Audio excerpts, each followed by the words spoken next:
ପିଙ୍ଗଳାର ଅଭିସାର ଏ ପିଙ୍ଗଳାର ଅଭିସାରର MCQ ପ୍ରଶ୍ନ ଆମେ କରିବା ପିଲାମାନେ ବହୁତ ଇମ୍ପୋର୍ଟାଣ୍ଟ ପ୍ରଶ୍ନ ସମସ୍ତେ ଏହାକୁ ନୋଟ୍ କରିନିଅ ଏବଂ ସମସ୍ତେ ଲାଇଭ୍ ଚାଟ୍ ବକ୍ସରେ ଆନ୍ସର ଦିଅ। ପ୍ରଥମ ପ୍ରଶ୍ନ ଏଇଠି ପିଙ୍ଗଳାର ଅଭିସାର କବିତାଟିର ମୂଳ ମିଥ୍ ଆଧାରଟି କେଉଁ ଗ୍ରନ୍ଥରୁ ଆନିତ? ମାନେ ଏଇ କବିତାର ମୂଳ ମିଥ୍ ଯେଉଁଟାକି ପ୍ରସଙ୍ଗ ଅଛି ସେ ଆଧାରଟି କେଉଁ ଗ୍ରନ୍ଥରୁ ଆନିତ? 1 ବେଦ, 2 ଉପନିଷଦ, 3 ବେଦାନ୍ତ, 4 ଭାଗବତ। ଉତ୍ତର କ'ଣ ହେବ? ଉତ୍ତର ହେଉଛି ଭାଗବତରୁ এই ମିଥ୍ଟି ଆଧାର କରାଯାଇଛି। ନେକ୍ସଟ ପ୍ରଶ୍ନ, ପିଙ୍ଗଳାର ଅଭିସାର କି ପ୍ରକାର କବିତା?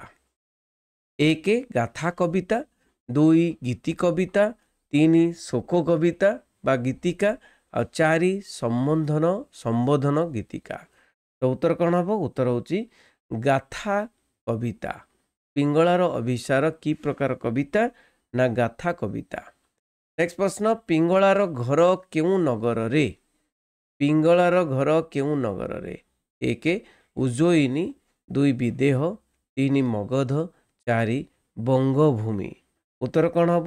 ଉତ୍ତର ହେଉଛି ବିଦେହ ହେଉଛି ପିଙ୍ଗଳାର ଘର। ବିଦେହ ହେଉଛି ପିଙ୍ଗଳାର ଘର ଏଇ ଯେଉଁ ନଗରରେ, ମାନେ ବିଦେହ ନଗରରେ। ନେକ୍ସଟ ପ୍ରଶ୍ନ, ପିଙ୍ଗଳା କାହାକୁ ପ୍ରତୀକ୍ଷା କରିଥିଲା? ବହୁତ ବଢ଼ିଆ ପ୍ରଶ୍ନ। 1 ଭଗବାନଙ୍କୁ, 2 ପ୍ରିୟ ବନ୍ଧୁଙ୍କୁ, 3 ଧନୀ ଯୁବକଙ୍କୁ, 4 ପିତାମାତାଙ୍କୁ। କାହାକୁ ଅପେକ୍ଷା କରିଥିଲା? ନା ସେ ଧନୀ ଯୁବକକୁ ଅପେକ୍ଷା କରିଥିଲା, କିନ୍ତୁ ଧନୀ ଯୁବକ ଆସିଲାନି, ଠକିଦେଲା। ଧନିକ ପୁତ୍ର ଜଣକ ନ ଆସିବାରୁ ପିଙ୍ଗଳା ମନରେ କେଉଁ ଭାବ ଜାଗ୍ରତ ହେଲା? ଧନିକ ପୁତ୍ରକ ଯେତେବେଳେ ନ ଆସିଲା କ'ଣ ଭାବନା ଜାତ ହେଲା ପିଙ୍ଗଳା ମନରେ? 1 ବୈରାଗ୍ୟ ଭାବ, 2 ଉନ୍ମାଦ ଭାବ, 3 ପ୍ରୀତି ଭାବ, 4 ବିଳାସ ଭାବ। ଉତ୍ତର ହେଉଛି କ'ଣ? ନା ବୈରାଗ୍ୟ ଭାବ ଜାତ ହେଲା। ନେକ୍ସଟ ପ୍ରଶ୍ନ, ପ୍ରେମର ସନ୍ନ୍ୟାସିନୀ ବୋଲି କାହାକୁ କୁହାଯାଇଛି? କବି କାହାକୁ କହିଛନ୍ତି? ନା 1 ମଧୁମତାକୁ, 2 ପିଙ୍ଗଳାକୁ, 3 ଆମ୍ରପଲ୍ଲୀକୁ, 4 ଲକ୍ଷ୍ୟ ହୀରାକୁ। ଉତ୍ତର ହେଉଛି ପିଙ୍ଗଳାକୁ କହିଛନ୍ତି କ'ଣ? ନା ପ୍ରେମର ସନ୍ନ୍ୟାସିନୀ ବୋଲି କହିଛନ୍ତି। ନେକ୍ସଟ ପ୍ରଶ୍ନ, ଉତ୍ତରିତ ପିଙ୍ଗଳା, ବହୁତ ସୁନ୍ଦର ଆନ୍ସର ଦେଉଛ ପିଲାମାନେ।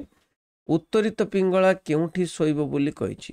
1 ଧରଣୀର ତୃଣତଳ୍ପରେ, ଫୁଲ ଶଯ୍ୟାରେ, 3 ତୁଳିତଳ୍ପ ଶଯ୍ୟାରେ, 4 ପଥରର ଚଟାଣରେ। ଉତ୍ତର କ'ଣ ହେବ? ନା ଧରଣୀର ତୃଣତଳ୍ପରେ ସେ ଶୋଇବ ବୋଲି କହିଛି। ନାଇଁ, ମାନେ ତୃଣ ମାନେ କ'ଣ? ଘାସ।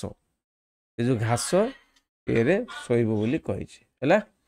ନେକ୍ସଟ ପ୍ରଶ୍ନ, ପୁଣ୍ୟ ମର୍ତ୍ତ୍ୟ ଭୂମିରେ ପିଙ୍ଗଳା କ'ଣ ସାଜିଛି ବୋଲି କହିଛି? ପୁଣ୍ୟ ମର୍ତ୍ତ୍ୟ ଭୂମିରେ 1 ପତିତା, 2 ନେତ୍ରୀ, 3 ସାମ୍ରାଜ୍ଞୀ, 4 ଗୃହିଣୀ। କ'ଣ ସାଜିଛି? ନା ପତିତା ସାଜିଛି। ପୁଣ୍ୟ ମର୍ତ୍ତ୍ୟ ଭୂମିରେ ପିଙ୍ଗଳା ପତିତା ସାଜିଛି। ପିଙ୍ଗଳା କିଏ? 1 ପଲ୍ଲୀବଧୂ, 2 କୁଳବଧୂ, 3 ବାରବଧୂ, 4 ନବବଧୂ। କ'ଣ ହେବ? ନା ପିଙ୍ଗଳା ହେଉଛି କିଏ? ନା ବାରବଧୂ। ପିଙ୍ଗଳା ହେଉଛି ବାରବଧୂ। କେଉଁ ମାଳା ଦରକାର ନାହିଁ ବୋଲି ପିଙ୍ଗଳା କହିଛି?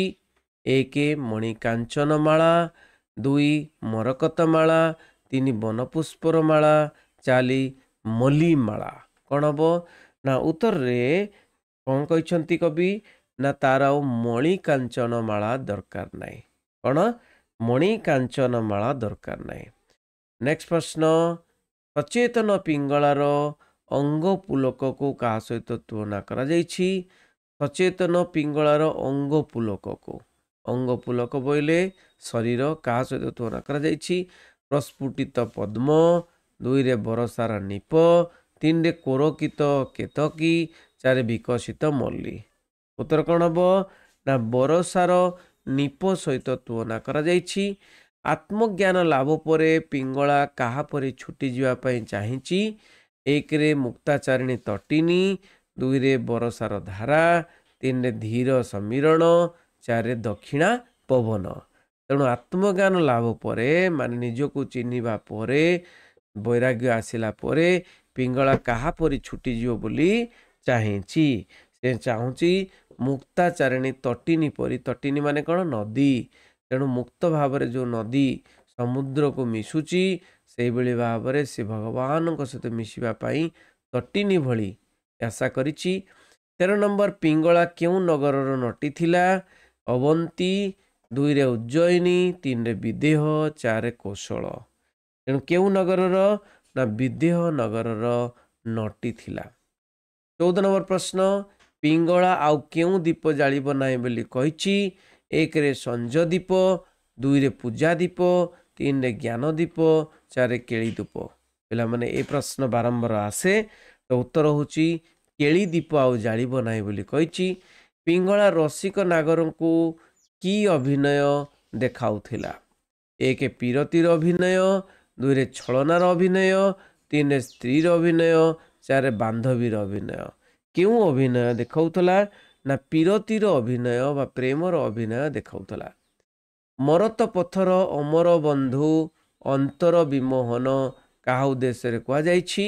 1ରେ ପିଙ୍ଗଳାର ପ୍ରେମିକ, 2ରେ ଧନୀକ ଯୁବକ, 3ରେ ରସିକ ନାଗର, 4ରେ ପରମ ପୁରୁଷ।